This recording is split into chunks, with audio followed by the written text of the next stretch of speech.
নবজাগরণ foundation ইন্ডিয়ার পক্ষ থেকে যে পারদনাপুর নেপালসার হাটে যে ক্যাম্পটি করার কথা ছিল সেটা আমরা দীর্ঘক্ষণ থেকে আমাদের ক্যাম্প চলছে। তো এই ক্যাম্প সম্পর্কে আমাদের এই নবজাগরণ ফাউন্ডেশন কেমন সুবিধা দিল, কেমন সার্ভিস দিল তাদের আমরা স্থানীয় লোকের কাছ থেকে কিছু শুনে নেব। নেপালসার হাটে ক্যাম্পটা হলো, তো সেই ক্যাম্পে আপনাদের কি পরিষেবা দিল তিনারা একটু বলেন।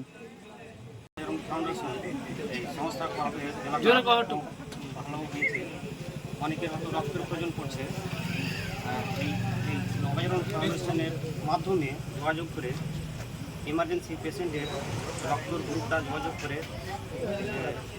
রক্তটা গ্রুপ দেওয়া হয়। আর এই যে আমাদের এলাকাতে এটা হয়েছে, এই সংস্থাটা খুব ভালো হয়েছে। এরা সবাই অসহায় মানুষের পাশে সবসময় দাঁড়াচ্ছে। ঠিক আছে দাদা, ধন্যবাদ। আপনারা শুনলেন যে আমরা নবজাগরণ ফাউন্ডেশন ইন্ডিয়ার পক্ষ থেকে যে আজকের যে ক্যাম্পটি করার কথা ছিল বা আমরা করলাম, স্থানীয় মানুষের কাছ থেকে আপনারা শুনতে পেলেন।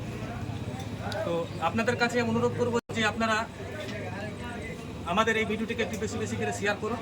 আমরা শুধু এই ক্যাম্প নয়, আমরা সর্বদাই সর্বক্ষণ যাতে আমরা এতিম অসহায় এই সমস্ত মানুষদের আমরা পাশে থাকতে পারি বা পাশে থাকি। শুধু তাই নয়, আমরা চেষ্টা করি যে একজন মুমূর্ষু রোগীর যাতে ইমার্জেন্সি যে রক্তের প্রয়োজন হয় সেই রক্তটা আমরা যত তাড়াতাড়ি পারি, কেননা যে অনেক সময় এক ফোঁটা রক্তের জন্যই অনেক পেশেন্ট এই পৃথিবী থেকে মায়ে থাকতে হয়তো পরলোকে গমন করেন। তো আমরা সর্বক্ষণ চেষ্টা করি যাতে আমরা রক্ত যোগান দেওয়ার কাজটা আমরা সর্বক্ষণ খুব তাড়াতাড়ি করি। সব সময় এতিম অসহায় মানুষদের পাশে থেকে আমরা কাজ করে থাকি। তাই আপনাদের কাছে অনুরোধ, আপনারা আমাদের এই সংস্থাকে, আমাদের এই নবজাগরণ ফাউন্ডেশনকে আপনারা সহযোগিতার হাত বাড়িয়ে দিন, যাতে আমরা আপনার সেই অল্পটুকু দান নিয়ে যেন আমরা অন্য একজন অসহায় মানুষের মুখে যেন হাসি আমরা ফোটাতে পারি। ধন্যবাদ।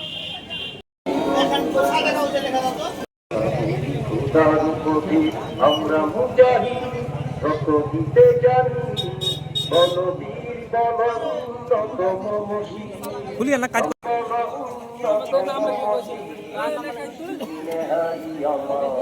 আপনারা হয়তো অবগত আছেন যে আমরা বিকেল 3টা থেকে যে সন্ধ্যা 7টা পর্যন্ত ক্যাম্পটি করবো বলেছিলাম, সেই ক্যাম্পটি আমাদের 7:30 পর্যন্ত টাইম করা হয়েছিল। সেই ক্যাম্পটি এখন আমাদের সম্পূর্ণ করা হচ্ছে বা এখান থেকে আমাদের ক্যাম্প সমাপ্ত হচ্ছে। তো আগামী ক্যাম্প আমাদের সেই 4 নম্বর ক্যাম্প হবে পারদানাপুর আইনুল হাট। সেই ক্যাম্প হবে আমাদের রবিবার 28 মার্চ 2025। তো উক্ত ক্যাম্পে আপনারা সকলে ওখানে আসুন, যারা আছেন ওখানে গিয়ে রক্ত পরীক্ষা করতে পারেন এবং চক্ষু পরীক্ষা করতে পারেন। তো আমরা এখান থেকে এই ক্যাম্পটি শেষ করছি। ধন্যবাদ।